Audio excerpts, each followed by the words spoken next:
Complete Works of Swami Vivekananda. Volume 2. Practical Vedanta and Other Lectures. Practical Vedanta. Part 2.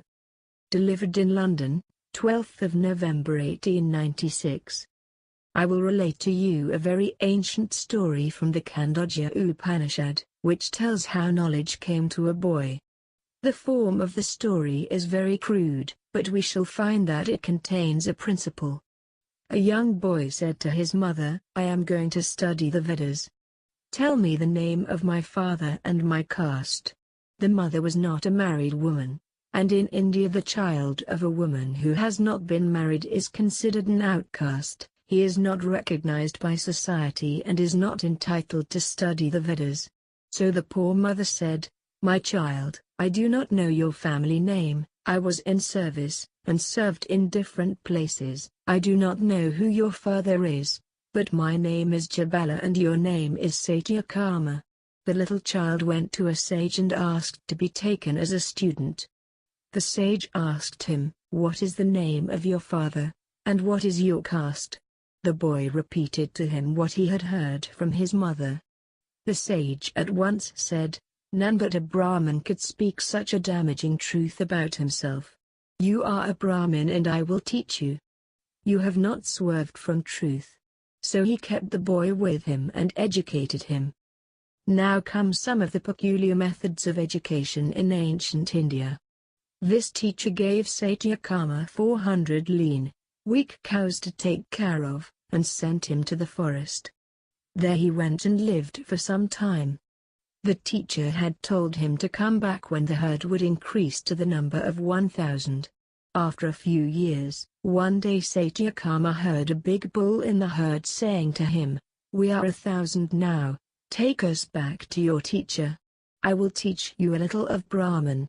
"Say on, sir," said Satyakâma.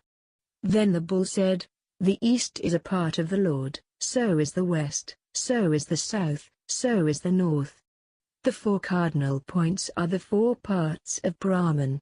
Fire will also teach you something of Brahmin." Fire was a great symbol in those days, and every student had to procure fire and make offerings. So on the following day, Satyakâma started for his guru's house, and when in the evening he had performed his oblation, and worshipped at the fire, and was sitting near it, he heard a voice come from the fire, "O Satyakâma." "Speak, Lord," said Satyakâma. Perhaps you may remember a very similar story in the Old Testament, how Samuel heard a mysterious voice, "O Satyakâma, I am come to teach you a little of Brahmin. This earth is a portion of that Brahmin. The sky and the heaven are portions of it. The ocean is a part of that Brahmin." Then the fire said that a certain bird would also teach him something. Satyakâma continued his journey, and on the next day when he had performed his evening sacrifice, a swan came to him and said, "I will teach you something about Brahmin. This fire which you worship, O Satyakâma, is a part of that Brahmin. The sun is a part, the moon is a part, the lightning is a part of that Brahmin. A bird called Magu will tell you more about it." The next evening the bird came, and a similar voice was heard by Satyakâma, "I will tell you something about Brahmin. Breath is a part of Brahmin, sight is a part, hearing is a part, the mind is a part." Then the boy arrived at his teacher's place and presented himself before him with due reverence. No sooner had the teacher seen this disciple than he remarked, "Satyakâma, thy face shines like that of a knower of Brahmin. Who then has taught thee?" "Beings other than men," replied Satyakâma. "But I wish that you should teach me, sir. For I have heard from men like you that knowledge which is learnt from a guru alone leads to the supreme good." Then the sage taught him the same knowledge which he had received from the gods. And nothing was left out, yea, nothing was left out. Now, apart from the allegories of what the bull, the fire, and the birds taught, we see the tendency of the thought and the direction in which it was going in those days. The great idea of which we here see the germ is that all these voices are inside ourselves. As we understand these truths better, we find that the voice is in our own heart, and the student understood that all the time he was hearing the truth, but his explanation was not correct. He was interpreting the voice as coming from the external world, while all the time, it was within him. The second idea that we get is that of making the knowledge of the Brahman practical. The world is always seeking the practical possibilities of religion, and we find in these stories how it was becoming more and more practical every day. The truth was shown through everything with which the students were familiar. The fire they were worshipping was Brahman, the earth was a part of Brahman, and so on. The next story belongs to Upakosala Kamalayana, a disciple of this Satyakâma, who went to be taught by him and dwelt with him for some time. Now Satyakâma went away on journey, and the student became very downhearted, and when the teacher's wife came and asked him why he was not eating, the boy said, "I am too unhappy to eat." Then a voice came from the fire he was worshipping, saying, "This life is Brahman. Brahman is the ether, and Brahman is happiness." "No Brahman." "I know, sir," the boy replied, "that life is Brahman, but that it is ether and happiness I do not know." Then it explained that the two words ether and happiness signified one thing in reality, viz. the sentient ether, pure intelligence, that resides in the heart. So, it taught him Brahman as life and as the ether in the heart. Then the fire taught him, "This earth, food, fire, and sun whom you worship, are forms of Brahman. The person that is seen in the sun, I am he. He who knows this and meditates on him, all his sins vanish and he has long life and becomes happy. He who lives in the cardinal points, the moon, the stars, and the water, I am he. He who lives in this life, the ether, the heavens, and the lightning, I am he." Here too we see the same idea of practical religion. The things which they were worshipping, such as the fire, the sun, the moon, and so forth, and the voice with which they were familiar, form the subject of the stories which explain them and give them a higher meaning. And this is the real, practical side of Vedanta. It does not destroy the world, but it explains it. It does not destroy the person, but explains him. It does not destroy the individuality, but explains it by showing the real individuality. It does not show that this world is vain and does not exist, but it says, "Understand what this world is, so that it may not hurt you." The voice did not say to Upakosala that the fire which he was worshipping, or the sun, or the moon, or the lightning, or anything else, was all wrong, but it showed him that the same spirit which was inside the sun, and moon, and lightning, and the fire, and the earth, was in him, so that everything became transformed, as it were, in the eyes of Upakosala. The fire which was merely a material fire before, in which to make oblations, assumed a new aspect and became the Lord. The earth became transformed, life became transformed, the sun, the moon, the stars, the lightning, everything became transformed and deified. Their real nature was known. The theme of the Vedanta is to see the Lord in everything, to see things in their real nature, not as they appear to be. Then another lesson is taught in the Upanishads: he who shines through the eyes is Brahman, he is the beautiful one, he is the shining one. He shines in all these worlds. A certain peculiar light, a commentator says, which comes to the pure man, is what is meant by the light in the eyes, and it is said that when a man is pure such a light will shine in his eyes, and that light belongs really to the soul within, which is everywhere. It is the same light which shines in the planets, in the stars, and suns.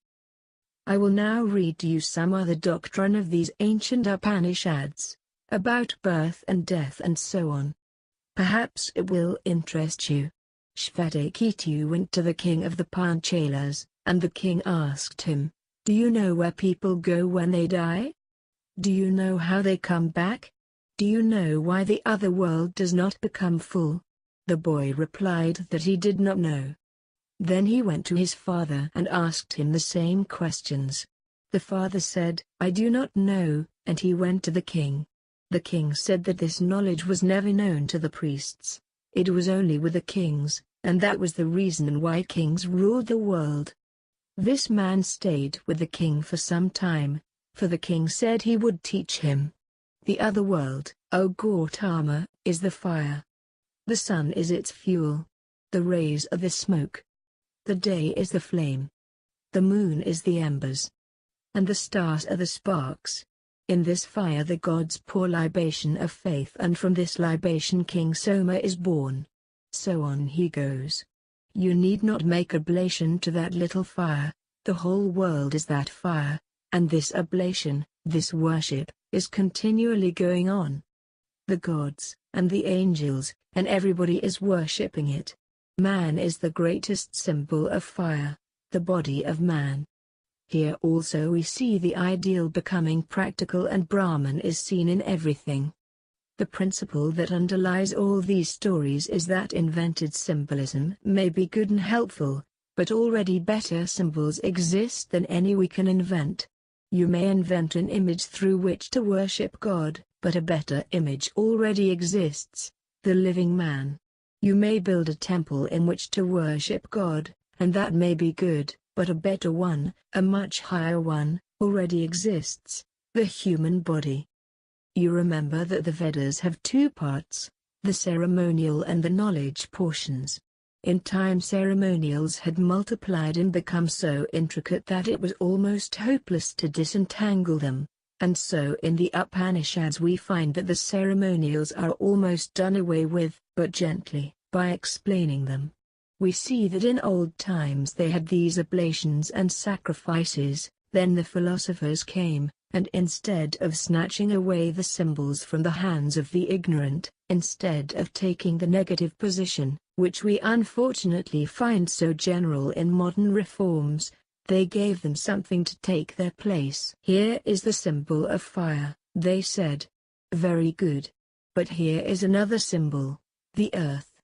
What a grand, great symbol. Here is this little temple, but the whole universe is a temple, a man can worship anywhere. There are the peculiar figures that men draw on the earth, and there are the altars, but here is the greatest of altars, the living, conscious human body, and to worship at this altar is far higher than the worship of any dead symbols. We now come to a peculiar doctrine. I do not understand much of it myself. If you can make something out of it, I will read it to you.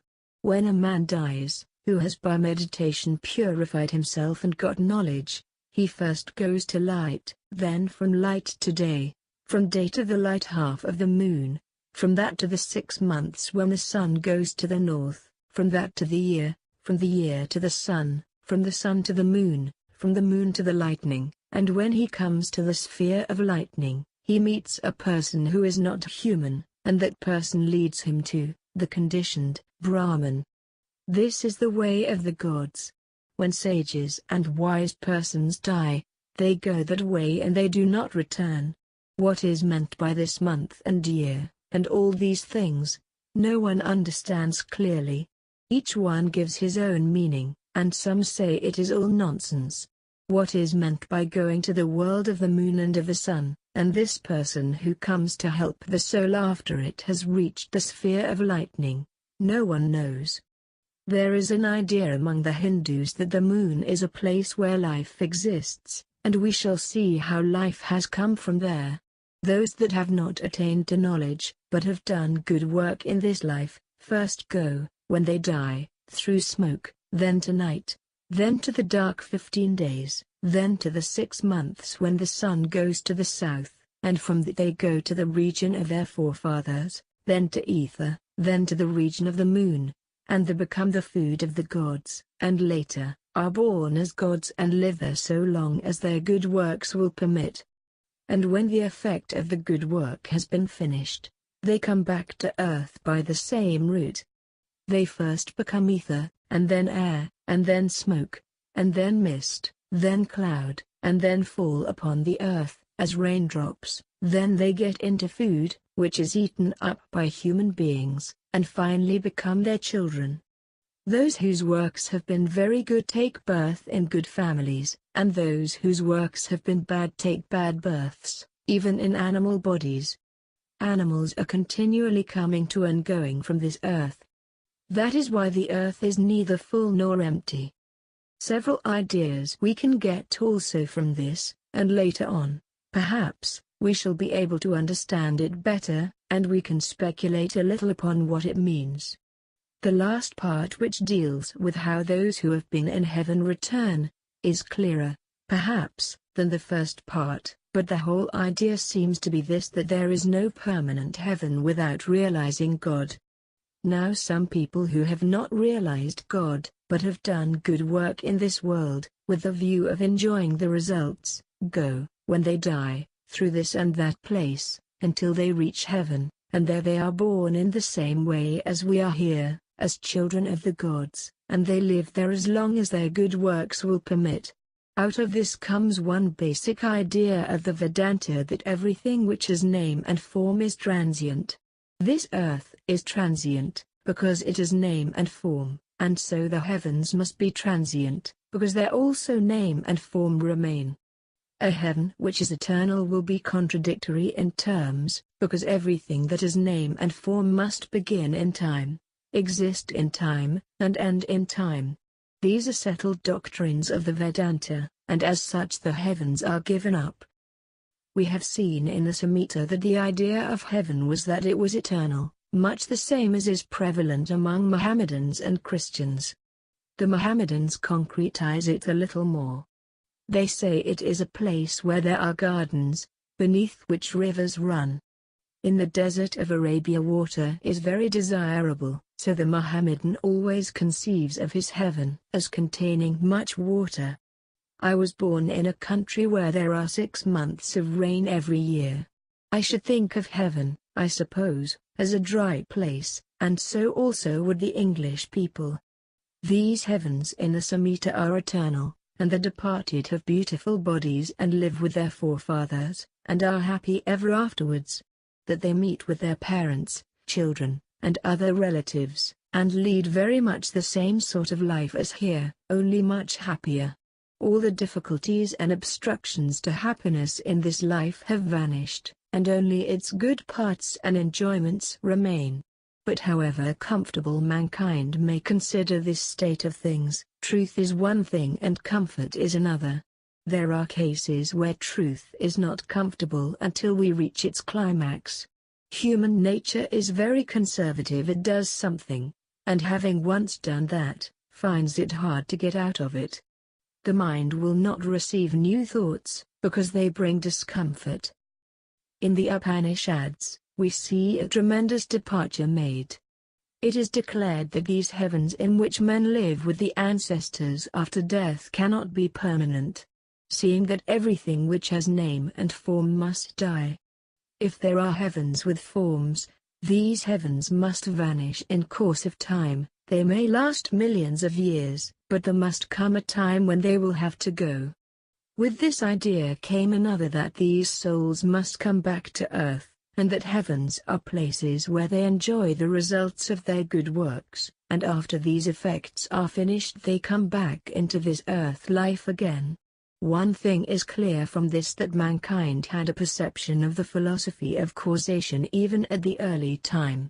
Later on we shall see how our philosophers bring that out in the language of philosophy and logic, but here it is almost in the language of children. One thing you may remark in reading these books, that it is all internal perception. If you ask me if this can be practical, my answer is, it has been practical first, and philosophical next. You can see that first these things have been perceived and realized and then written. This world spoke to the early thinkers.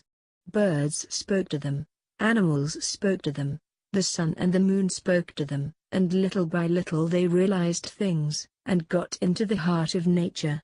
Not by cogitation, not by the force of logic, not by picking the brains of others and making a big book, as is the fashion in modern times, not even as I do, by taking up one of their writings and making a long lecture, but by patient investigation and discovery they found out the truth.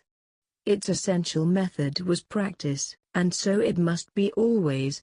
Religion is ever a practical science, and there never was nor will be any theological religion. It is practice first, and knowledge afterwards.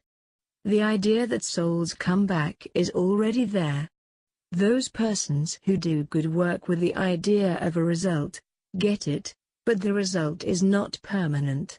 There we get the idea of causation very beautifully put forward, that the effect is only commensurate with the cause. As the cause is, so the effect will be.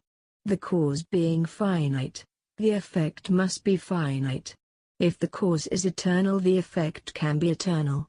But all these causes, doing good work, and all other things, are only finite causes, and as such cannot produce infinite result.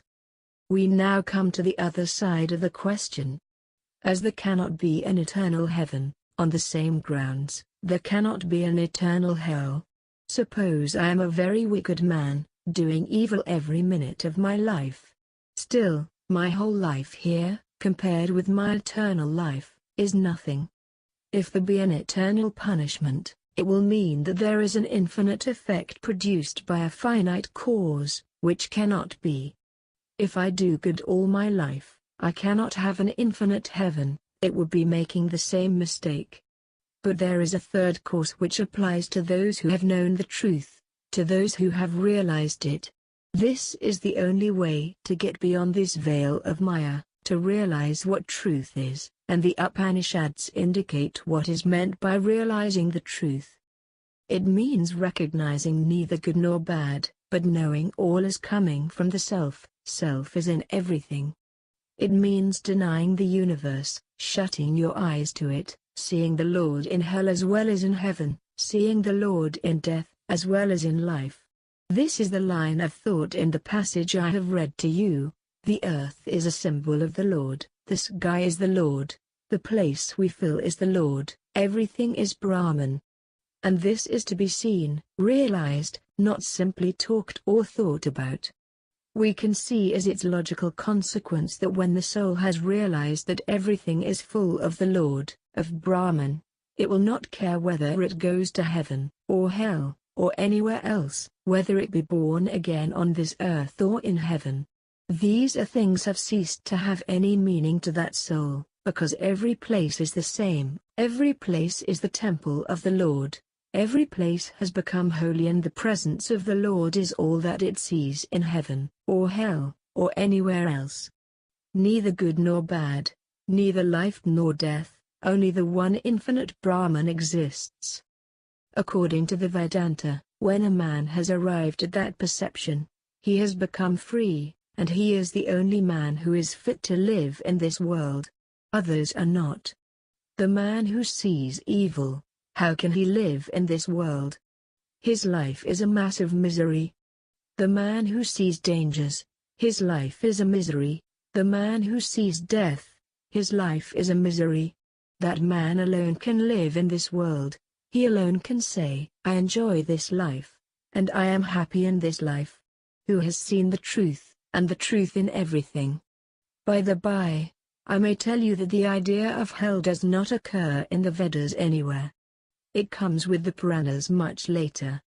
The worst punishment according to the Vedas is coming back to earth, having another chance in this world. From the very first we see the idea is taking the impersonal turn. The ideas of punishment and reward are very material, and they are only consonant with the idea of a human God, who loves one and hates another, just as we do. Punishment and reward are only admissible with the existence of such a God.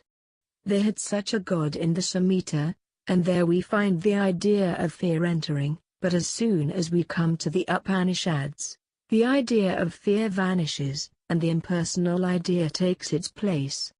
It is naturally the hardest thing for man to understand, this impersonal idea, for he is always clinging on to the person. Even people who are thought to be great thinkers get disgusted at the idea of the impersonal God. But to me it seems so absurd to think of God as an embodied man.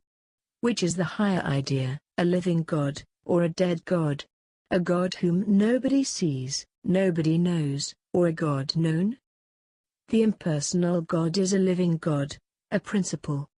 The difference between personal and impersonal is this, that the personal is only a man, and the impersonal idea is that he is the angel, the man, the animal, and yet something more which we cannot see, because impersonality includes all personalities, is the sum total of everything in the universe, and infinitely more besides. As the one fire coming into the world is manifesting itself in so many forms, and yet is infinitely more besides, so is the impersonal. We want to worship a living God. I have seen nothing but God all my life, nor have you. To see this chair you first see God, and then the chair in and through him he is everywhere saying, I am. The moment you feel I am, you are conscious of existence. Where shall we go to find God if we cannot see him in our own hearts and in every living being? Thou art the man, thou art the woman, thou art the girl, and thou art the boy. Thou art the old man tottering with a stick. Thou art the young man walking in the pride of his strength. Thou art all that exists, a wonderful living God who is the only fact in the universe. This seems to many to be a terrible contradiction to the traditional God, who lives behind a veil somewhere and whom nobody ever sees.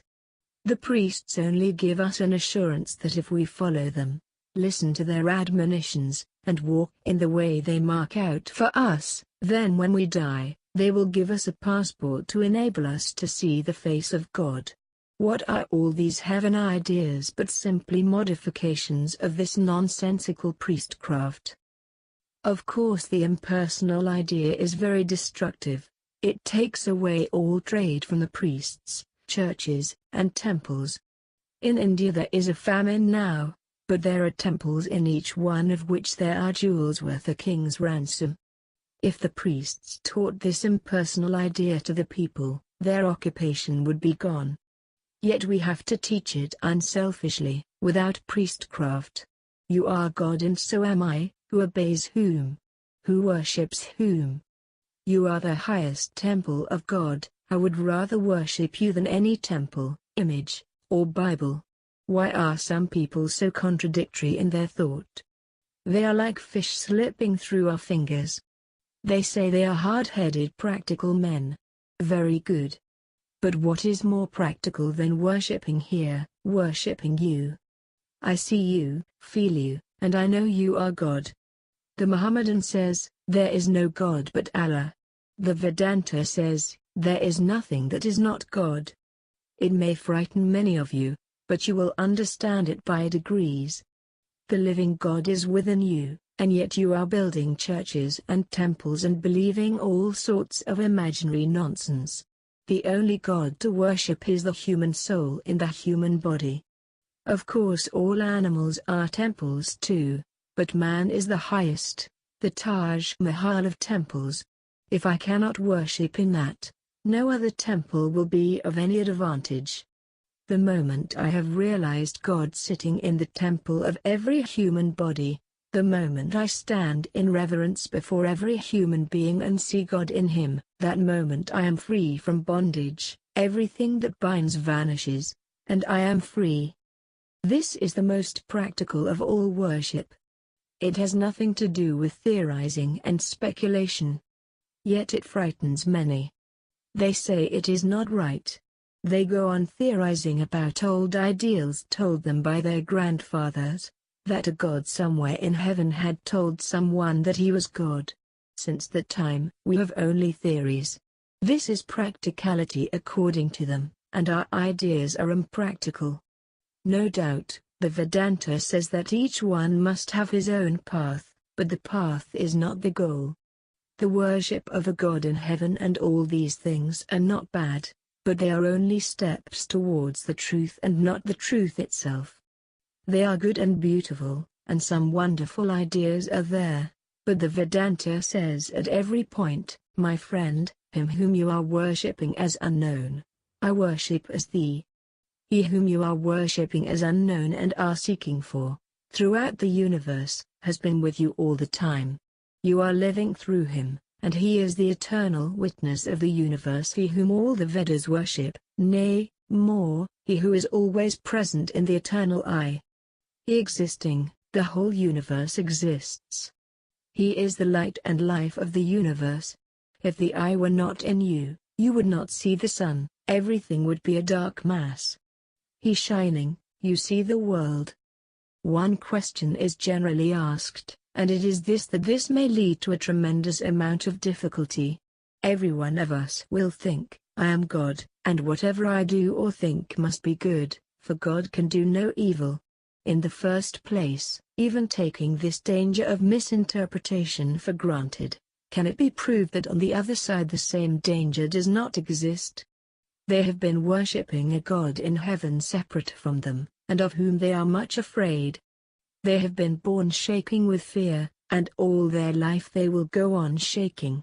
Has the world been made much better by this?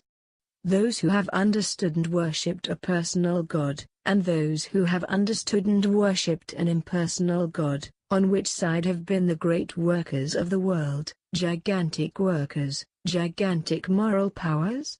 Certainly on the impersonal. How can you expect morality to be developed through fear? It can never be. Where one sees another, where one hears another, that is Maya. When one does not see another, when one does not hear another, when everything has become the Atman, who sees whom, who perceives whom. It is all he, and all I, at the same time. The soul has become pure. Then, and then alone we understand what love is. Love cannot come through fear, its basis is freedom. When we really begin to love the world, then we understand what is meant by brotherhood or mankind, and not before. So, it is not right to say that the impersonal idea will lead to a tremendous amount of evil in the world, as if the other doctrine never lent itself to works of evil, as if it did not lead to sectarianism deluging the world with blood and causing men to tear each other to pieces. My God is the greatest God, let us decide it by a free fight. That is the outcome of dualism all over the world. Come out into the broad open light of day, come out from the little narrow paths, for how can the infinite soul rest content to live and die in small ruts? Come out into the universe of light. Everything in the universe is yours. Stretch out your arms and embrace it with love. If you ever felt you wanted to do that, you have felt God. You remember that passage in the Sermon of Buddha, how he sent a thought of love towards the south, the north, the east, and the west, above and below, until the whole universe was filled with this luz, so grand, great, and infinite. When you have that feeling, you have true personality. The whole universe is one person. Let go the little things. Give up the small for the infinite, give up small enjoyments for infinite bliss. It is all yours, for the impersonal includes the personal. So God is personal and impersonal at the same time. And man, the infinite, impersonal man, is manifesting himself as person. We the infinite have limited ourselves, as it were, into small parts. The Vedanta says that infinity is our true nature, it will never vanish, it will abide forever. We are limiting ourselves by our karma, which like a chain round our necks has dragged us into this limitation. Break that chain and be free. Trample law under your feet. There is no law in human nature, there is no destiny, no fate. How can there be law in infinity? Freedom is its watchword. Freedom is its nature, its birthright. Be free, and then have any number of personalities you like. Then we will play like the actor who comes upon the stage and plays the part of a beggar. Contrast him with the actual beggar walking in the streets. The scene is, perhaps, the same in both cases, the words are, perhaps, the same, but yet what difference? The one enjoys his beggary while the other is suffering misery from it. And what makes this difference? The one is free, and the other is bound. The actor knows his beggary is not true, but that he has assumed it for play, while the real beggar thinks that it is his too familiar state and that he has to bear it whether he wills it or not. This is the law. So long as we have no knowledge of our real nature, we are beggars, jostled about by every force in nature, and made slaves of by everything in nature. We cry all over the world for help, but help never comes to us. We cry to imaginary beings, and yet it never comes. But still we hope help will come, and thus in weeping, wailing, and hoping, one life is passed, and the same play goes on and on. Be free, hope for nothing from anyone. I am sure if you look back upon your lives, you will find that you were always vainly trying to get help from others which never came. All the help that has come was from within yourselves. You only had the fruits of what you yourselves worked for, and yet you were strangely hoping all the time for help. A rich man's parlor is always full, but if you notice, you do not find the same people there. The visitors are always hoping that they will get something from those wealthy men, but they never do. So are our lives spent in hoping, which never comes to an end. Give up hope, says the Vedanta. Why should you hope? You have everything, nay, you are everything. What are you hoping for? If a king goes mad, and runs about trying to find the king of his country, he will never find him, because he is the king himself. He may go through every village and city in his own country, seeking in every house, weeping and wailing, but he will never find him, because he is the king himself. It is better that we know we are God and give up this fool's search after him, and knowing that we are God we become happy and contented. Give up all these mad pursuits, and then play your part in the universe, as an actor on the stage. The whole vision is changed, and instead of an eternal prison this world has become a playground. Instead of a land of competition it is a land of bliss, where there is perpetual spring, flowers bloom and butterflies flit about. This very world becomes heaven, which formerly was hell. To the eyes of the bound it is a tremendous place of torment, but to the eyes of the free, it is quite otherwise. This one life is the universal life, heavens and all those places are here. All the gods are here, the prototypes of man. The gods did not create man after their type, but man created gods. And here are the prototypes, here is Indra, here is Varuna, and all the gods of the universe. We have been projecting our little doubles, and we are the originals of these gods. We are the real, the only gods to be worshipped. This is the view of the Vedanta, and this its practicality. When we have become free, we need not go mad and throw up society and rush off to die in the forest or the cave. We shall remain where we were, only we shall understand the whole thing. The same phenomena will remain, but with a new meaning. We do not know the world yet.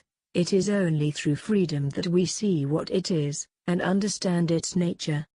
We shall see then that this so-called law, or fate, or destiny occupied only an infinitesimal part of our nature.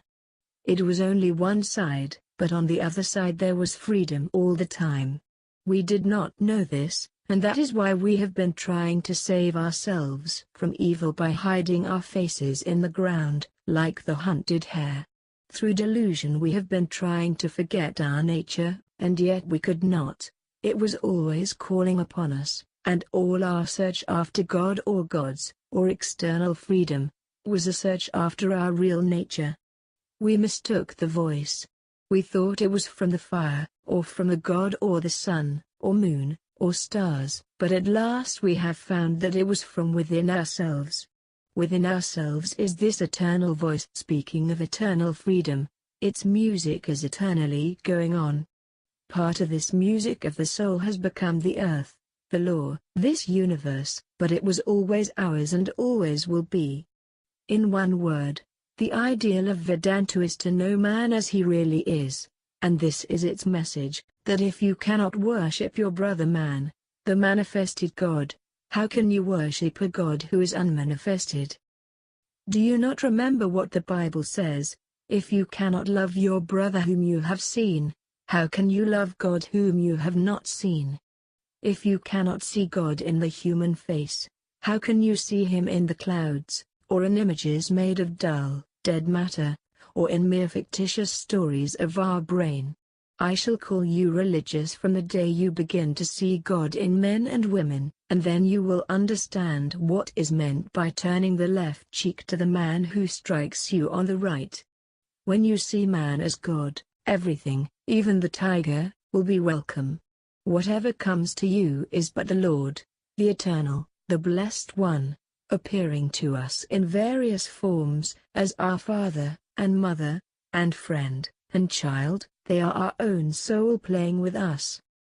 As our human relationships can thus be made divine, so our relationship with God may take any of these forms, and we can look upon him as our Father, or Mother, or Friend, or Beloved. Calling God Mother is a higher ideal than calling him Father, and to call him Friend is still higher, but the highest is to regard him as the Beloved. The highest point of all is to see no difference between lover and beloved. You may remember, perhaps, the old Persian story, of how a lover came and knocked at the door of the beloved and was asked, "Who are you?" He answered, "It is I," and there was no response. A second time he came, and exclaimed, "I am here," but the door was not opened. The third time he came, and the voice asked from inside, "Who is there?"